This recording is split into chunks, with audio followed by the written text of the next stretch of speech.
అందరికీ నమస్కారం. ఇలాంటి వీడియో కూడా నేను ఒక్కరోజు చేయాల్సి వస్తుంది నేను నిజంగా అనుకోలేదు. రేణుదేశాయ్ సన్యాసం తీసుకుంటుందంటూ సోషల్ మీడియాలో తెగ వైరల్ అవుతుంది. తెలుగు సినీ ప్రేక్షకులకు సీనియర్ నటి రేణుదేశాయ్ గురించి ప్రత్యేకంగా పరిచయం అవసరం లేదు.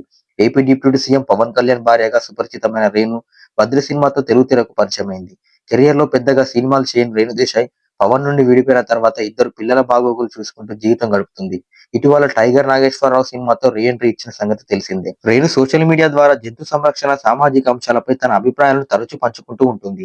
తాజాగా ఒక ఇంటర్వ్యూలో ఆమె సన్యాసం తీసుకునే ప్లాన్ గురించి మాట్లాడినట్లు కొన్ని మీడియా సైట్స్ ప్రచురించడంతో అభిమానులు షాక్ అవుతున్నారు. అయితే ఈ వార్తలు నెట్టింట వైరల్ కావడంతో రేణు దేశాయ్ తాజాగా క్లారిటీ ఇచ్చింది. నేను సరదాగా సన్యాసం తీసుకుంటానని చెప్పాను. నా పిల్లలు ఇంకా చిన్నవారే. వారిని వదిలి సన్యాసం తీసుకునే బాధ్యత లేని తల్లిని కాదు అని ఆమె స్పష్టం చేశారు. ఓ ఇంటర్వ్యూలో యాంకర్ కెరియర్ లో అన్ని చూశారు. నెక్స్ట్ ప్లాన్ ఏంటి అని అడిగినప్పుడు సరదాగా సన్యాసం తీసుకుంటానని చెప్పినట్లు రేణు తెలిపారు. రేణు దేశాయ్ తన భక్తిని కొనసాగించడానికి ఇష్టపడుతున్నప్పటికీ అది పిల్లల తర్వాతనే చెప్పుకొచ్చింది. ఇప్పుడు నా వయసు 45 సంవత్సరాలు మాత్రమే. 65 ఏళ్ల తర్వాతనే సన్యాసం తీసుకుంటాను అని చెప్పి రూమర్స్ కి క్లారిటీ ఇచ్చింది. మీడియా రూమర్స్ కి కొన్నిసార్లు చాలా ఇబ్బంది పడతానని, సమాజంలో ఉన్న వాస్తవ సమస్యలపై ఎక్కువ దృష్టి పెట్టాలని కోరారు. ఇలాంటి చిన్న వార్తలను హైలైట్ చేయరాదని సూచన కూడా చేశారు.